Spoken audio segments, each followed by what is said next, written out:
یہ بزدلی پتہ ہے کیوں ہے؟ یہ ڈرتے ہیں کہ ہمارے پر حملہ نہ ہو، اور یہی وجہ ہے اللہ کرے کسی پر کبھی کوئی خودکش حملہ نہ ہو، مگر ان پر حملہ اس لیے نہیں ہوتا، اس ایک سیاسی جماعت پہ یہ مبارہ ہے، انہوں نے ایگزیمشن لی ہوئی ہے ٹی ٹی پی سے، کیونکہ یہ اس طرح کی اولیو برانچ ایکسٹینڈ کرتے ہیں۔ عدل الفساد اور ضرب عضب کے بعد دہشت گردی کا خاتمہ ہوا، اسی جماعت نے واپس لا کے دہشت گردوں کو بسایا۔ پی ٹی آئی کالعدم ٹی ٹی پی کا سیاسی ونگ ہے، ان پر حملہ نہیں ہوگا، قوم جو خمیازہ بھگت رہی ہے اس کے پیچھے تحریک انتشار ہے۔ وزیر اطلاعات عطا تارڑ کا کہنا ہے اے این پی نے دہشت گردی کے خلاف قربانیاں دیں، صوبائی حکومت اور پی ٹی آئی دہشت گردوں کے لیے نرم گوشہ رکھتی ہے۔ کالعدم ٹی ٹی پی کے بارے میں پی ٹی آئی والوں کی زبانیں لڑکھڑا جاتی ہیں۔ یہ بھی کہا ایک شخص نے پاکستان کو اپنی آنا کی بھینٹ چڑھا دیا تھا، پاکستان دنیا میں تنہا ہو گیا تھا، آج پاکستان کے پاسپورٹ کو ہر جگہ عزت مل رہی ہے۔ وزیر اعظم جس ملک کا دورہ کرتے ہیں تجارتی میدان میں نئی کامیابیاں ملتی ہیں۔ پی ٹی آئی قیادت لوگوں کو ملک میں ترسیلات زر بھجوانے سے روکتی رہی۔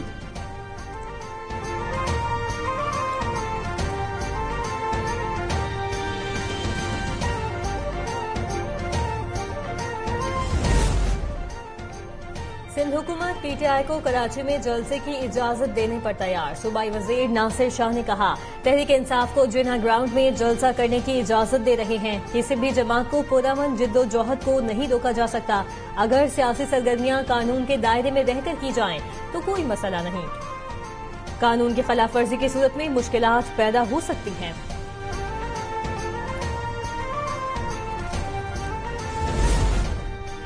وزیر اعلیٰ خیبر پختونخوا سہیل آفریدی کی کراچی آمد، استقبال کے لیے ایئرپورٹ آنے والے تحریک انصاف کے دو گروہوں میں جھگڑا، سیکورٹی اہلکاروں نے صورتحال پر قابو پایا۔ پیپلز پارٹی کے صوبائی وزیر سعید غنی نے سہیل آفریدی کو سندھی ٹوپی اور اجرک پہنائی۔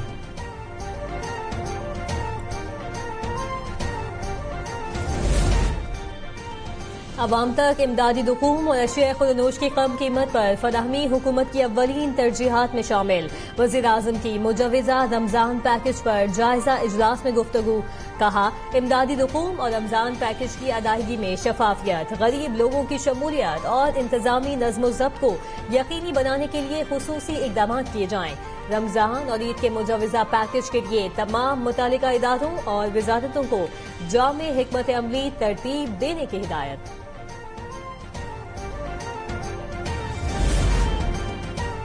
وفاقی وزیر داخلہ کی ہوائی اڈوں پر سفری دستاویزات کی سخت چیکنگ کرنے کی ہدایت، پاکستان کے نام پر کسی صورت حرف نہیں آنے دیں گے، ایئرپورٹ پر امیگریشن چیکنگ کے نظام کو مزید مؤثر بنایا جائے، محسن نقوی کا غیر قانونی امیگریشن کے خلاف کارروائیاں جاری رکھنے کا حکم، کہا اس مقصد کے لیے ہر ممکن قدم اٹھایا جائے گا، انسانی اسمگلنگ میں ملوث عناصر کسی رعایت کے مستحق نہیں۔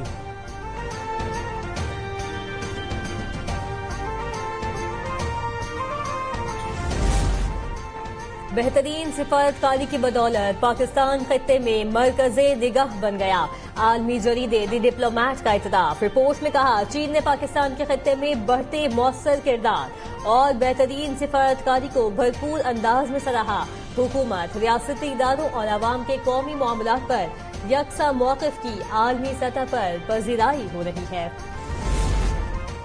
عالمی تبدیلی کے تناظر میں مودی کی ناکام خارجہ پالیسی تنقید کا شکار، مودی کے غرور کو عالمی سطح پر سفارتی پسپائی نے مٹی میں ملا دیا، بھارتی جریدے بھی ملک میں مستقل خوف اور غیر یقینی کیفیت کا اعتراف کرنے لگے، دی پرنٹ نے پھیلے خوف اور سفارتی ناکامی کا پردہ فاش کر دیا، بھارتی وزارت خارجہ امریکی صدر کی مودی کے لیے تضحیک آمیز زبان کے خوف کا شکار۔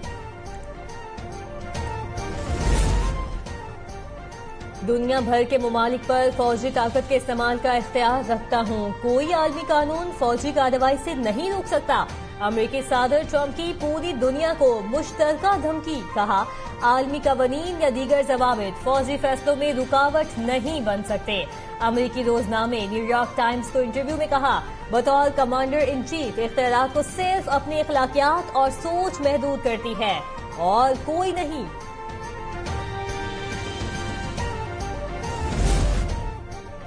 امریکہ کو وینزویلا میں لامتناہی جنگ کی طرف نہیں دھکیلا جا سکتا، امریکی سینیٹر بھی بول پڑے، صدر ٹرمپ کو وینزویلا میں مزید فوجی اقدامات سے روکنے کی قرارداد بحث کے لیے منظور، امریکی سینٹ میں قرارداد کے حق میں 52 ووٹ آئے، 47 نے مخالفت کی، قرارداد اب بھی سینٹ اور ایوان نمائندگان سے مکمل منظوری کی محتاج، 5 ریپبلکن سینیٹرز نے پارٹی لائن سے ہٹ کر ڈیموکریٹس کا ساتھ دیا.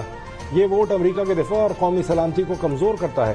امریکی صدر کا سوشل میڈیا پر رد عمل, کہا قرارداد صدر کے اختیارات میں مداخلت ہے.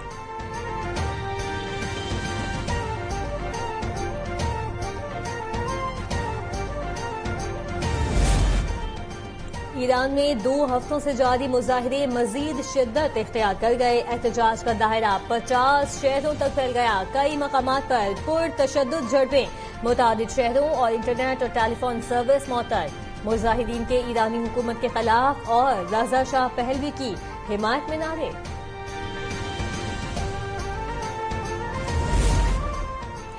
امریکی صدر ڈونلڈ ٹرمپ نے روس سے تیل خریدنے والے ملکوں پر 500% ٹیرف لگانے کے بل کی حمایت کر دی. نئے ٹیرف کا بل امریکی سینیٹر لنزے گراہم نے پیش کیا. بل کی منظوری اگلے ہفتے ہونے کا امکان. بھارت پہلے ہی 50% امریکی ٹیرف کے باعث دباؤ میں ہے. نئے ٹیرف بل سے برازیل اور چین بھی متاثر ہوں گے. پاکستان نے بھارتی وزیر خارجہ کے بیان کو پھر مسترد کر دیا. الزامات بے بنیاد اور گمراہ کن. ترجمان دفتر خارجہ طاہر حسن نظامی نے ہفتہ وار میڈیا بریفنگ میں کہا, بھارت ریاستی دہشت گردی سے توجہ ہٹانے کی کوشش کر رہا ہے. جموں کشمیر میں ہزاروں سیاسی رہنما جیلوں میں قید ہیں. اگست 2019 کے بعد کشمیر کی آبادی کا تناسب بدلنے کی کوشش جاری ہے. ترجمان دفتر خارجہ نے کہا, افغانستان کے حالیہ بیانات کا خیر مقدم کرتے ہیں. افغان قیادت بیانات کے ساتھ قابل تصدیق ٹھوس اور عملی ضمانتوں کے منتظر ہیں. اسرائیلی فوج کی غزہ میں جنگ بندی کی خلاف ورزیاں جاری. خان یونس میں فضائی حملہ, 4 فلسطینی شہید. فلسطینی حکام کے مطابق اسرائیلی حملوں سے 1 بچے سمیت 3 فلسطینی زخمی بھی ہوئے.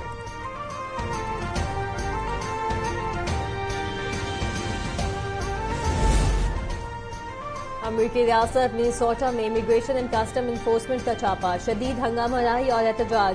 فائرنگ سے 37 سالہ خاتون رینو نیکول گڈ ہلاک. مظاہرین اور قانون نافذ کرنے والے اداروں کے درمیان جھڑپیں, سڑکیں بند. مظاہرین کے امیگریشن حکام کے خلاف نعرے بازی.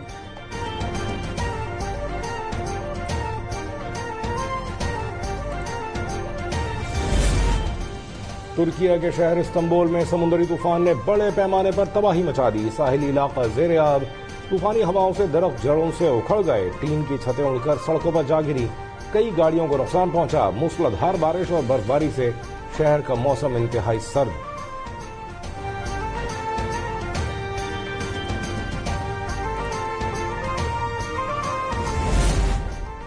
پنجاب میں خواتین کو ڈرائیونگ لائسنس کی فراہمی میں تیزی. ترجمان کے مطابق سال 2025 میں 2,48,000 سے زائد خواتین نے لائسنسنگ سہولیات حاصل کی.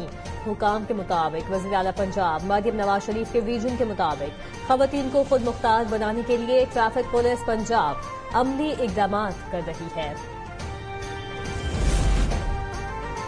سوات کے علاقے سنگر میں گاڑی کھائی میں جا گری. حادثے میں 2 افراد جاں بحق, 3 زخمی. گاڑی تیز رفتاری کے باعث حادثے کا شکار ہوئی.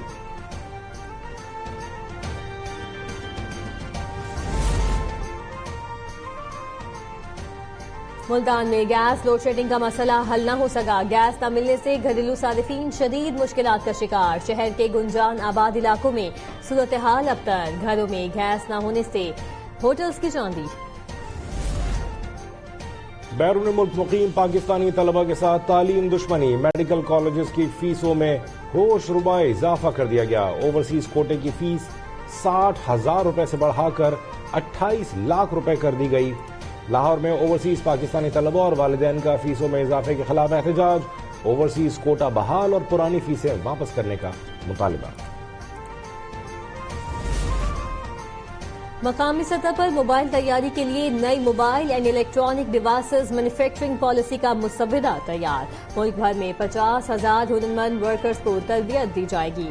دستاویز کے مطابق آئندہ 5 سے 8 سال کے دوران موبائل فونز کے 50% پرزجات مقامی سطح پر تیار کیے جائیں گے. موبائل اور الیکٹرانک ڈیوائسز کی برآمدات $70 کروڑ تک بڑھانے کا ہدف مقرر.